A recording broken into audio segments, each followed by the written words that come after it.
Sud Radio Conseil de famille. La chronique patrimoine avec LP Promotion. Ensemble, construisons l'avenir.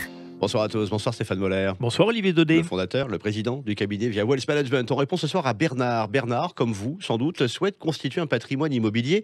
Mais voilà, il hésite entre ouvrir une SARL de famille ou une SCI. Qu'en pensez-vous? Que peut-on lui dire? Alors, en effet, lorsqu'une personne souhaite se créer un patrimoine immobilier, elle peut hésiter entre ces deux formes juridiques. On va peut-être déjà commencer par distinguer la SARL de famille et le SCI. Alors, la SARL de famille est proche d'une SARL classique. Mais attention, seuls les membres d'une même famille peuvent créer cette forme de société. C'est-à-dire des frères et sœurs, parents et enfants, conjoints, etc. etc. L'intérêt principal de la SARL dite de famille est que, contrairement à la SARL classique, qui elle est imposée à l'IS, avec une SARL de famille, les associés peuvent choisir le régime de l'IR et donc éviter une double imposition. Et qu'est-ce qu'une SCI ? Il s'agit d'une société civile immobilière qui permet la gestion et la mise en place d'un patrimoine immobilier, pouvant être elle aussi soumise à l'IR, mais ne pouvant pas avoir d'activité commerciale. Voilà donc pour les définitions, rappel utile. Ceci dit, comment choisir entre SCI et SARL de famille? En fait, la SARL de famille combine les caractéristiques fiscales d'une SCI et les caractéristiques commerciales d'une SARL. Il s'agit d'un choix assez complexe et tout dépend du projet qu'ont les associés et du type d'activité qu'ils veulent développer. Si l'activité commune est une activité commerciale pure, alors la question du choix ne se pose pas, ils devront opter pour une SARL de famille. Si l'activité est immobilière, ils peuvent se poser la question.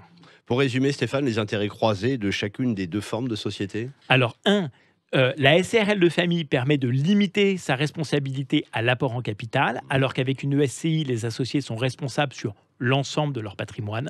2. La SCI impose une activité de location classique, alors que la SARL de famille impose une activité de loueur en meublé.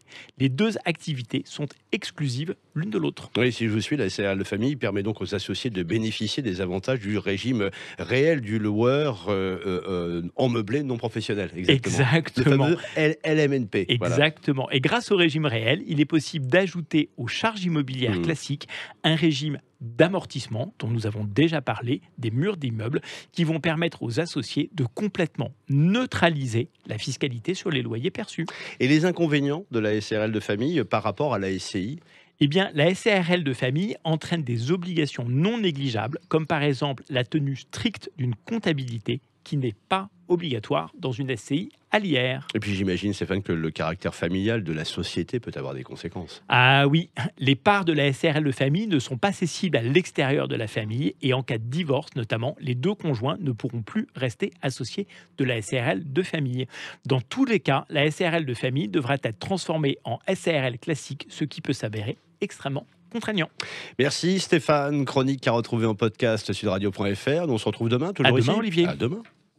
C'était Sud Radio Conseil de famille. La chronique patrimoine avec LP Promotion. Ensemble, construisons l'avenir.